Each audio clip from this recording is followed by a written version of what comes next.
On Salvage Hunters, Drew and T pack their passports and head for Belgium Cheers. in search of continental treasures. I love this. Napoleon. Wonderful. At one of Europe's biggest flea markets, Drew talks the international language of antiques. At the home of a world-famous dealer, there's only one word for it. Wow, this is something else. And at a converted church, Drew's prayers are answered. Look at that. All of the things in Belgium all in one place. Drew Pritchard is one of Britain's leading decorative salvage dealers. I have to have that. Bang on. Perfect. Really good gear. He scours the country in search of weird and wonderful objects. Wow. They're cool, aren't they? Oh, it's magical, isn't He it? bargains hard. We've got a sale. No, we haven't. £2.90. 2.5? Yeah, sorted. And there's nothing he won't buy. Yep, we'll have that. With help from Rebecca It's still in working order, definitely early 1920s. and a team of renovators, he transforms thousands of items from junk to gems. In North Wales, with both an online business and a high street shop to stock, Drew Pritchard has decided he needs to start looking further afield for his antiques. I've heard exceptional things about buying antiques in Belgium. I've got mates of mine who are Belgian antique dealers, and they say, you've got to come over there. There's tons and tons of stuff over there. And right now, that's what I need. So, with a van to fill, Drew and T Oh, yeah, never been. I know why you're looking forward to it. Why is that then? Beer. Well, they might make some nice beers. For a savvy salvage hunter like Drew, there's more to Belgium than just beer. Located in the heart of Europe, Belgium has become a major hub for antiques, with dealers and items coming in from all corners of the continent. So you've got dealers from Germany, Holland, France, and even Russia bringing stuff in there. Add two idiots from Wales to the equation today. True, there is that. Yeah. It's a quick check-in at the Channel Tunnel. There we go. Can you pass me that ready for the drive around? Nice one. Cheers, pal. Thank you. And 30 minutes later, the seasoned travellers are keeping their observational skills sharp. I spy. See France out there. It's France. From Calais, it's a 40-minute drive through France to the Belgian border. So, what do you know about Belgium? I know they do chocolate. Yeah. They eat the most mayonnaise in the world. Do they? Yeah. Bizarrely, fries were invented in Belgium. French fries were invented in Belgium. Yeah. You banged your head. No, really. Apparently, some American soldiers in the First World War ate French fries, and they thought they were in France, but they were actually in Belgium. I think that's quite interesting. Yeah. Not massively interesting as it goes, but you know. Once in Belgium, the lads have a quick pit stop in the town of Verne to stretch their legs and plan their route. Right then, T. Yeah. We're off to Liège, just outside Bruges. We're going to a really big dealer's house. Where do they keep the beer? They keep the beer there, Yeah. and they keep a lot of it there. Yeah, luckily we're going there. We're going to that Yeah. one, and we're going to We'll be help them with finding the beer. Okay. Belgium's thriving market scene is one of Drew's main reasons for the trip. Most towns have regular antiques markets selling anything from Belgian bric-a-brac to quality international pieces. And tomorrow, Drew's planning to hit the biggest market in the country.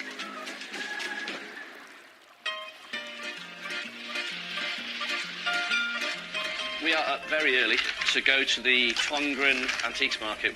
I've come for two things. I want industrial and mid-century, stylish, good things for the house is what I'm after. Morning. And even in the dark, Drew can see he's come to the right place. You got your little torch, T? Yeah. Well, there's certainly good stuff. Look at that. A crazy thing. It's great. This is brilliant. I mean, this is really, really good. Loads of stalls. All the stuff is amazingly clean and ready to go. If you go to a UK market, you have to sift through all the bits and bobs. But here, it's unbelievable. It's incredible. It's great. By being here as the dealers unload, Drew's ready to pounce as soon as something catches his eye. Look at that. Stick the thing underneath it. The brown. Yeah. It's a brown, yeah. pair to see. They said, yeah. It's absolute best quality leather they use, particularly on them. Very thick hides, incredibly comfortable, very, very cool, look good anywhere. It's a shame they're brown, but they're very dark brown, I hope, in this light. Furniture manufacturing company Desed started out making saddles. Located in northern Switzerland, the company moved to high-end furniture production in 1965, and these two armchairs date from the 1970s. They could be worth around £900. Nice price? £350 per pair. £350 the pair. Nice. 3? Yeah, go on. Yeah. Really nice, incredibly comfortable, super quality. Got them at the right money, and there's a turn there. We'll pop back after and pick them up. With two unusual Swiss chairs bought before sunrise, Drew's early morning strategy is already paying off. Are we okay to go inside? Yeah. Nice old desk. One new thing for me here is that there's not just the stalls out there. People are just literally emptying out the front of their houses. It looks like they do it all the time. These guys clearly live in there. And one we just been to, he lived in there as well. He had the kettle going in his kitchen and I was wandering around in it. It's great. Really exciting. With thousands of buyers flooding in, Tongeren's market takes over the whole town. Covering an area the size of 4 football pitches, it incorporates 5 main roads, a local sports hall, people's homes, and even an underground car park. Left their skeleton stuff. Even for you, that's too early. I'm literally like fizzing with energy, just wanting to get out there. I get a huge rush from it. It's really exciting. The whole town just seems to be completely inhabited by antique dealers. Hi, morning. Good morning. It's like little antique dealer heaven. Dealers have travelled from more than a dozen European countries, including France, Italy, Germany and Russia. And at the stall of a Dutch trader, Drew spotted something. Hi there. Can I look at these? Of course. She's got these wonderful teaching aid models. Now, I've had these before. These are particularly nice because they've still got all of their original paint. They've got the original maker's water slide sticker on there. They're complete. There's nothing missing off them. And one's a 2-stroke engine, one's a 4-stroke engine. Teaching models like these have been made by Pfeiffer in Germany since 1913. These two show the inner workings of a 2- and 4-stroke engine and would have been used in an engineering college in the 1950s. They could be worth around £600. How much are they, please? 135 a piece. 35, 270. Can you do 220 for the pair of these? No, I'm sorry. I can do 255. 255. Yeah.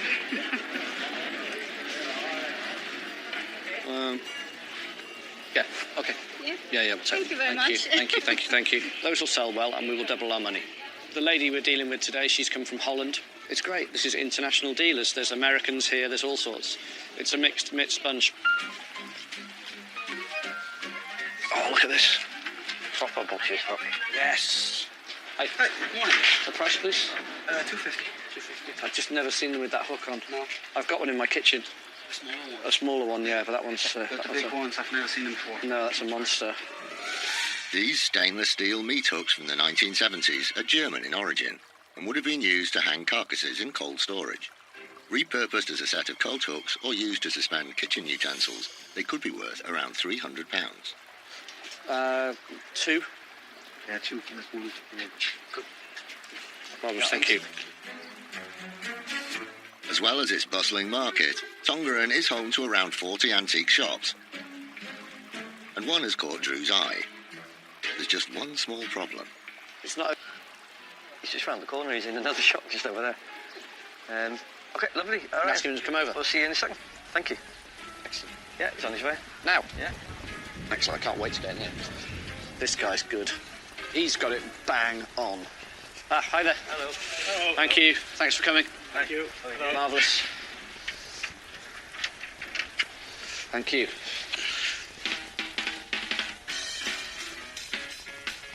Great stuff. So many things I want in here. So many things. It's good, eh? It's good. We've got into the shop. It's great. I'm over the moon. I pretty much want most of the stuff in here. It's exactly what I was looking for. It's exactly what I was looking for. Belgium is famed for mid-century furniture, and one piece... Yeah. So we're looking at this desk now, and it's got this nice colour to it, tubular design, sort of free-floating, a bit Bauhausy looking, but not that early. I like it. It's got the maker's mark on this side. Yeah. Torck. Torx. Yeah. Cool. Torx was founded in Daines, in the Flanders region of Belgium in 1887. And made in the 50s, this desk is a classic piece of Belgian mid-century design. It could be worth around £700. Oh, it's missing a handle. Yeah, it needs a bit of zhuzh, doesn't it? It needs zhuzhing up a bit, doesn't it? It needs to be like 200 quid. 250. What did I just say? 200.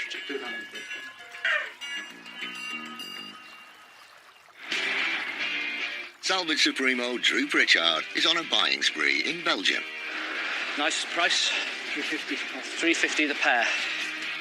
He's travelled here to buy items that will add an international flavour to his stock, and he's looking to do a deal on a classic piece of Belgian mid-century furniture. 250. 200. 200, yeah. We cut it in the middle. 225.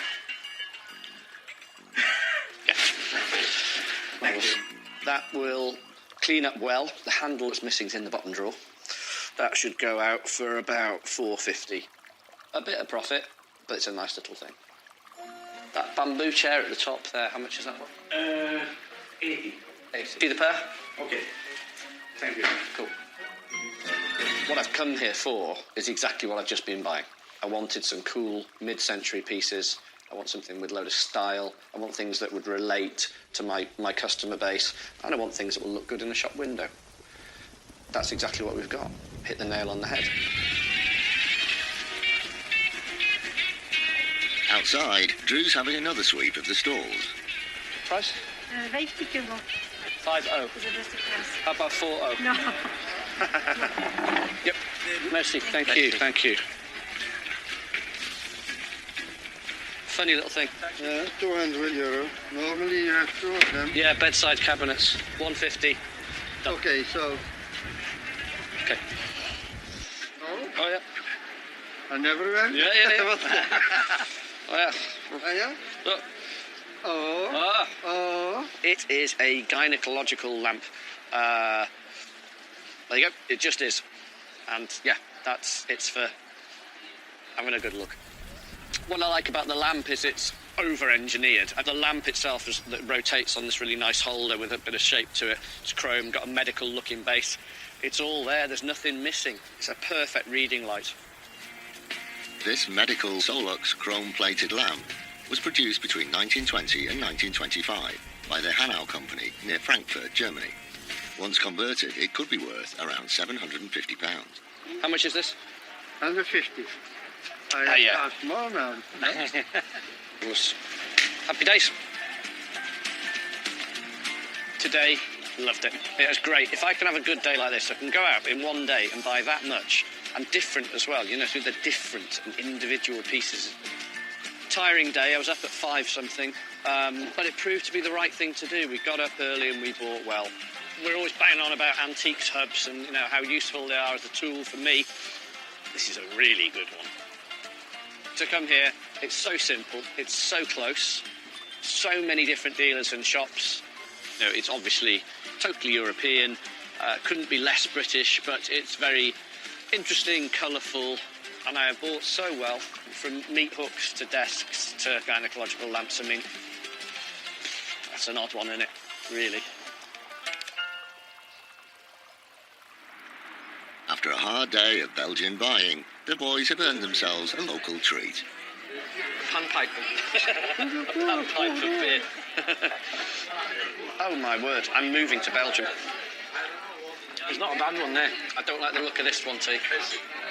Anyway, cheers. Here's to Belgium. What a great country. That's 4 down. There's only another 396 to try before we leave. In this pub? In this pub, yeah. There's 400 beers. There's an ambulance waiting for us. They take us straight to A&E.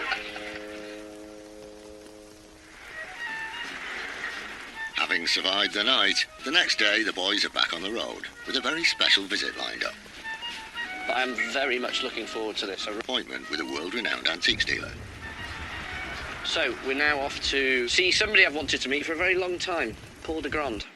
And he's based in, he calls it a castle. I've seen pictures of it. It's like a very big sort of country house. Big, I mean, it's a big one as well, you know. Can I ask one question? Yeah. Where's your castle? I don't have a castle. I've got a 2-bedroom cottage in Conway. You both have the same job. Yeah. Well, he's a dealer of 50 years standing. He's got 25 years on me. From his 19th century Flemish chateau, Paul de Grand has gained a reputation for buying and selling some of the world's finest antiques. His eye for the exceptional has made him something of a legend in the industry, albeit a rather reluctant one. Yes, it's... If somebody comes to buy and look around, I'm always very curious how it will be, how the contact will be, what questions he will ask, how kind or aggressive he will be. Always I like to do deals, and I will not change. I will go around and we see if we can do a deal. We do a deal. Oh, my word. Look at that. Hello. Hi, welcome. How you doing? Please. Very good. Thank you. Please come in. Thank you very much. Well, that's impressive, Paul. That's what I expected. I love that. But Everything has a price. As soon as you pull up at Paul's house, you know you're in for something quite special. This isn't your normal antique dealer's house. It's theatre. You come in here, you're entering a whole new world. There's a couple of things that hit me straight away. The pair of dogs. the dogs are very recently in. We came from a property in Switzerland. Trade price is 3,000 for the two, for the pair. 3,000 euros, not pounds. Okay. So we walk up the steps, meet Paul, walk through the door, and I saw that pair of large, sort of exaggerated greyhounds. And I thought, ooh, like those. And that's all it takes. This pair of terracotta-seated hounds are early 20th century. Their exaggerated ribcage suggests they're Italian in origin, and their large size, originality, and good... She's a dealer, I know he'll take less. Happy days. Anywhere near 2 and a bit, and they're mine. The dogs may be an instant draw, but with so many beautiful things to see, Drew wants to take his time before committing to any deals. You can't be overawed as a dealer, because you make mistakes. Trust me, I've done it. And you have to immediately get your dealer head on. But that could be easier said than done. Wow. Wow. I think we're going to be hearing the word wow a lot today. Wow, this is something else. Wow. I think today, Paul, Drew should buy us each a beer every time he says wow. I think we'll do very well out of that. I've just did it again then. This is the antique dealer dream. A fabulous house. Napoleon? Is it? Yes, we have documentation from where it came from. Wow. What would something like this to buy today? How much would that cost? Yeah, that is 1,800. That's not the No. Scores of Napoleon death masks were cast from the original created in 1821. It's a beautiful, beautiful thing. Then you have to look again and go, right, can I get more than £1,800? No. But just as an item, it's fabulous. Oh, there's an elevator here. You've got a lift? Yeah, a lift. Wow. Every antique dealer's got a lift in their house, haven't they? With things for sale. Yep. Paul has a full-size working furniture lift inside his house. Yeah, it makes perfect sense. It's like a Bond villain's antique shop. It's good. Salvage Supremo Drew Pritchard is in Belgium, Oh, my word. Look at that. where he's managed to gain access to the home of world-renowned antiques dealer Paul de Grand. Well, that's impressive, Paul. And with stunning items at every turn, Drew's caught in a battle between his heart and his head. Oh, my. I just don't know where to look first. I'll take everything. T's doing a list because there's so many things I want that I'm going to have to just do it all, keep calm, relax, sit down and look at the list. Tell me about this, Paul.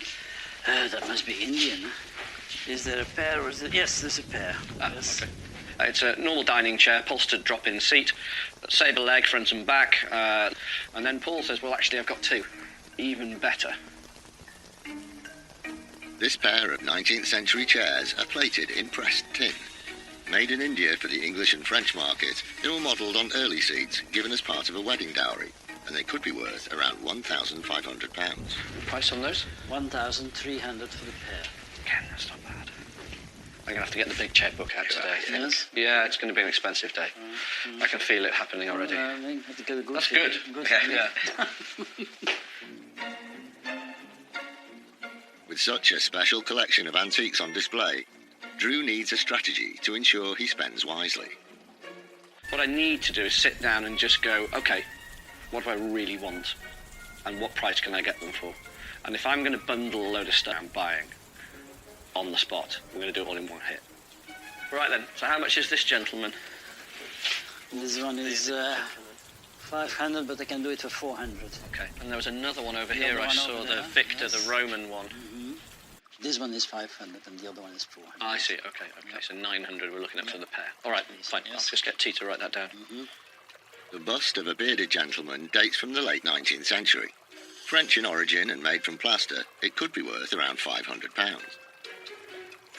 The second bust is also plaster and features a man wearing a laurel wreath. In ancient Greece, wreaths were awarded to victors in athletic competitions, while in Rome they were symbols of wartime success. Dating back to the 19th century, this piece could also be worth around £500. Really enjoy buying mail about them. That's why Paul bought them, and that's why I'm going to buy them. From the basement, Paul takes them to the top of the house, where there's yet another surprise waiting for Drew. Do you know what I'm going to say? Wow. That's fabulous. The lighting. So you have an art gallery as well? Well, why wouldn't you? Yeah, Look at yes, it. Yes. Wow. I mean, it is just wow. I defy anybody to walk through that door and not go, oh, look at this. This feels like a lost gallery. We need one of these in the van. I can drive like that. The monkey comes from a school in Torino. It was made to speak with the children about indiscreet things. You are all very welcome in Snellingham. The final stop on... This is super impressive as well. Tell me about this. Frankfurt. Yeah. And a special system, so one lock locks all, so no handles, but you can take the drawers on the side like that, made to open like that, and that's a system to lock. So all the drawers have the same system. This lock will lock all the drawers together. I see. And age?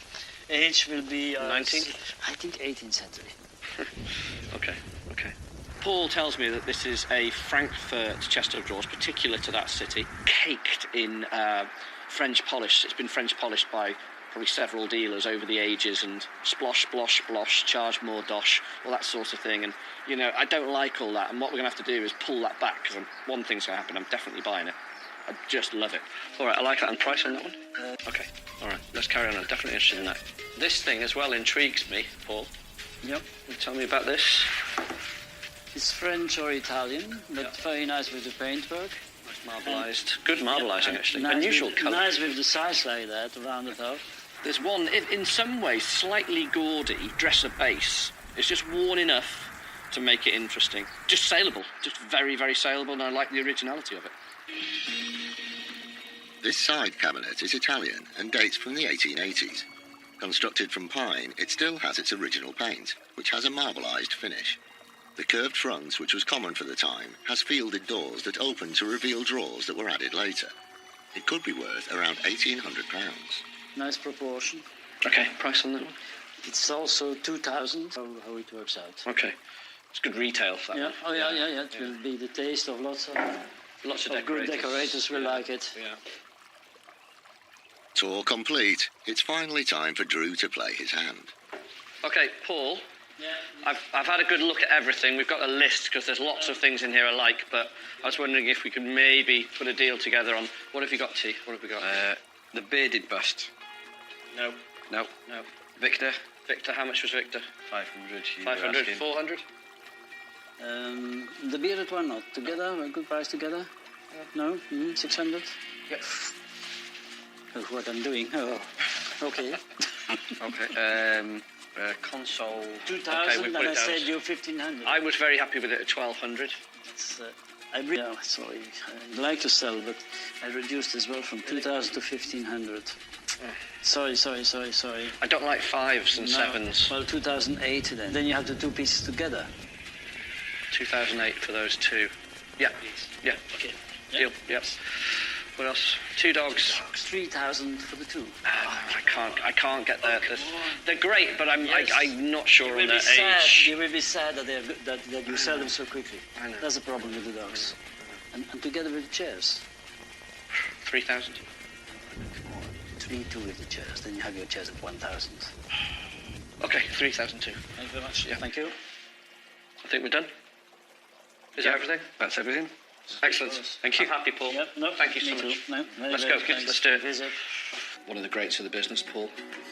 I've bought a very international, eclectic group of things, but I hope they all have that one sort of dose of style or pizzazz or something that's particularly chic about them, like the dogs. Great example of that type of decoration. I think I've just spent just over 7,000 here today. But that's what it's for. I don't think I'll have a problem selling all of it, because it's very easy to sell really nice things. It's very hard to sell junk. Yes, he has an international taste, and for him, as he's not in England, it's different style that he can buy. And no, I think he will come back. Before they leave, Paul has a tip for Drew. Paul, pleasure. Thank you so much. No, thank you very, Thank you, very Paul. much for the Lovely to visit. meet you. And he has a church full of amusing things. It's in Dixmude. If you have time, please try to visit him, because Sounds right up you my will, street. you will be very pleased. If I'll email you, and if you can send it back, that'd be great. Yeah. Okay. Thank you. Marvellous. Yeah, Thank you so thanks. much. Bye-bye. Bye. Well, that was really good. We've got a few things there which are pretty standout items. Love all of it. And what a setup. Yeah. Just wow, isn't it? Yeah. That is just the wow factor in spade loads. And we bought well, you know? Wonderful. A better experience than I could hope for. Very, very happy.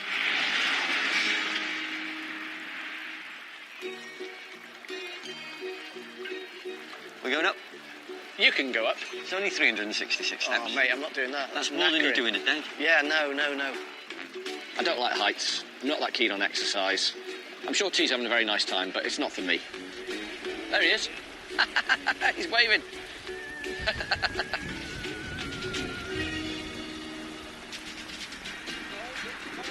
Oh, blimey, T, get the heaters on. It's freezing. He is on. Oh, is it? Yeah. The next morning, the boys are off to follow up on Paul's recommendation and head 25 miles south of Bruges. Right then, T, so we're off to see Christoph, and he's in Dixmude. Right, I'm assuming that's what you say. I'm almost like a native now, isn't it? You are almost. Almost a Belge. Yeah. If you're recommended by Paul, it's going to be good. Yeah. The city of Dixmude was largely rebuilt after being reduced to rubble during the First World War. Today, it's home to dealer Christoph Monet, who bought this old church so he could indulge in his lifelong passion for buying quirky, decorative antiques. I started buying antiques when I was like 8 years old. From there on, I kept collecting and moved every time to a bigger house, and now I live in a church. You find pieces from all over Europe in here. Most of the time I buy in Belgium, but sometimes France or Holland or Germany. I still have stuff you don't find other places anymore, so I think that's why people do trips here in Belgium and France. It's a nice job, but the problem sometimes is I come home with a full van for all of it. Eh? Christoph? Yes, Drew. Cool, we've been sent Nice to to see meet you. Hi, T. Welcome in my church. Thank you. Can we go in? Yes. Very good. Oh, Windy out there. we brought the good weather with us then. I'm sorry for the weather. Look at that. All of the things in Belgium all in one place. Wow. So, You left that lying there. good, isn't it? Yeah, it's good. It's good. So, do you own the church? Yes. You bought it? I bought it like 5 years ago. Okay. I already got it full. Oh, I don't know. You've got a little bit more space to go. Maybe another Another level. floor. Another floor. Yeah. That it is. You think, yeah, this is great. You know, it gives me a lot bigger chance of actually finding something. If I'm here and there's something that doesn't sell particularly well here, or is quite low valued here, but high valued in the UK, that would be the best buy. You know, that would be the best thing to buy. That's terrifying. Look at that. Looks like tea. It looks like tea. That's how we will be about 8 o'clock tonight. Be like, Full of Belgium. After the beers. Wondering if you're going to pick that up. What do you think? I like it. Maybe. Go on, go on, Go on, go on, go on. 80? That's a hard one. I think it cost me 80. Sometimes it's good to give back. What about these little signs down here? Nice little. What are they from? Electrics? I think so, yes. Another thing that we see is a little tin sign, and they're with an electrical flash across them. And they must have, I think, come off the electrical poles or something. But they've got a skull and crossbones on the top of them, and they're all rusty and beaten up, and they're small. Made in the 1950s, these Polish safety signs carry the warning, do not touch the electrical device. As unusual decorative pieces, they could be worth around £250. 1, 2, 3, 4, 5, 50. How many? 50. How many pieces? 5. 5 pieces. 60 I can do. Okay. Okay, cool. Oh, good. Oh, that's of interest. I can do 200 for it. It's impressive, eh? Yeah. This 19th century jawbone is from a sub-Saharan African hippo. A highly unusual statement piece, it could be worth around £600. 150.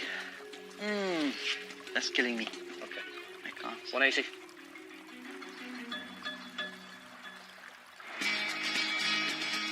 Salvage hunter Drew Pritchard has come out to Belgium in search of standout European antiques to wow his customers. Look at that. All of the things in Belgium all in one place. And in a chapel rammed with quirky collectibles, he's hoping to snap up a 19th century hippo's jaw. 150.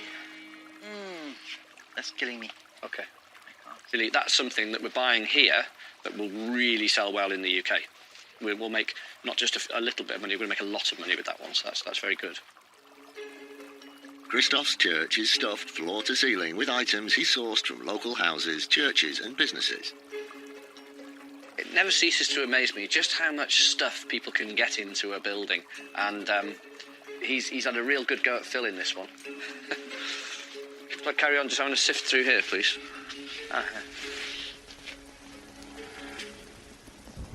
St. Antonius. St. Antonius. Yes. He's had a bad day, hasn't he? Just flat on the back. Yeah. He's very naive in his Yeah. manufacture. It's nice. St. Antonius is the patron saint of lost things. And he said it's really quite charming. You have him facing out in your house in some good luck or something, I don't know. It's incredibly basic, and that's what I like about it. I like it an awful lot. I can do 60 for it. It's a good price for you. Yeah. Deal. That will double its money as well. Not a problem. In fact, a little bit more. Good find. We'll just keep walking around. Just keep going. Mm-hmm. Put him in the jaws. Excellent. You have to look in, over, through, under. How much was that? 30 euros? 30 euros you can have. Good stuff. Good stuff. They're nice, aren't they? Yeah, quite old those. 20 each. Deal. Shall we have a look upstairs? Up to the sky. If I confess all my sins, nah, I haven't got time.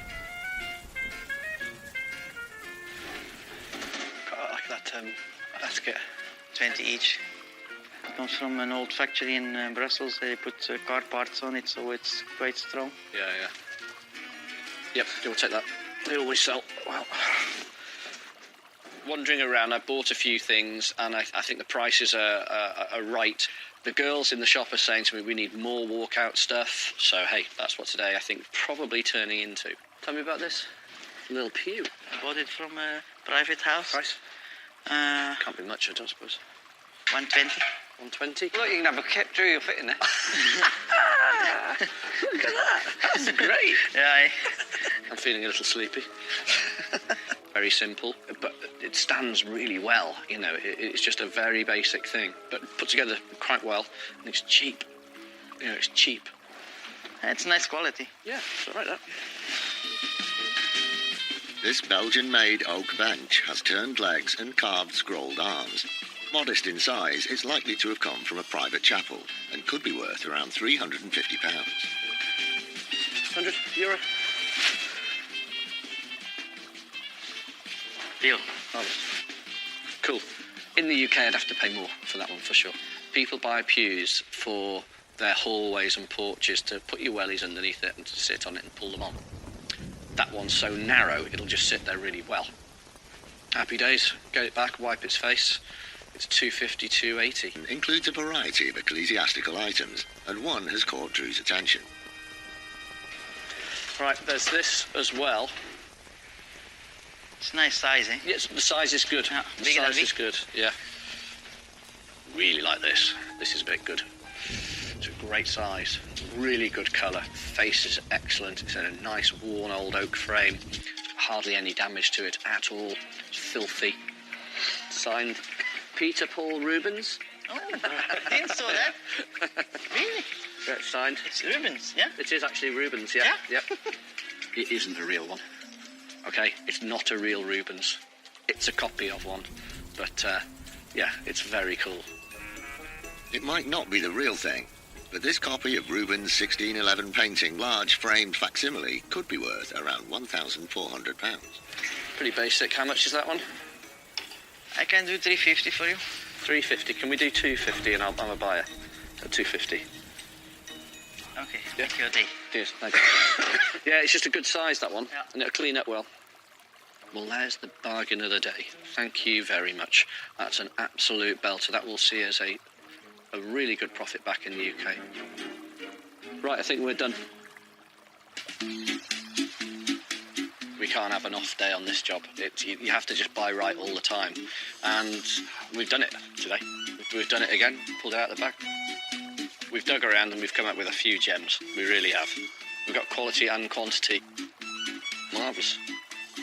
The painting. Yes, it's a nice painting. I had my profit on it, and then for sure he will have some profit also on it. So yeah, I'm pleased with that. I hope it's a copy.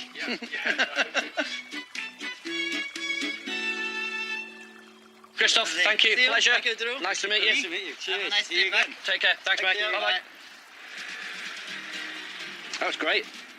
Lovely. Really good. Over the last few days, Drew has spent over £9,000 on high-quality European stock. But before heading home, he has one more Belgian purchase to make. Hello. Hello. How you doing? Good afternoon. Hi, nice to meet you. Wow. Well, I believe we're in the best chocolate shop in Bruges. Okay, well, we're going to buy some chocolates for the girls who work for us. This trip has been, I have to say... A mixture, selections. One of each stuff? Yeah, please. Okay. That'd be lovely. It's a small country, loads of dealers, tons of stock, and the prices are pretty good, and they're really friendly, and it's easy to get around. And the food's not bad, and the beer's really good, and there's loads of chocolate. It's great. What's not to love? Are you going to eat these in the van, by the way? No, they're for the girls. Yeah, we'll. We'll have another box for the van. It's been an outstanding trip. I can't wait to get it back, get it all unloaded, show the troops, and say, right, here you go, get that lot sold. And I wouldn't mind coming straight back.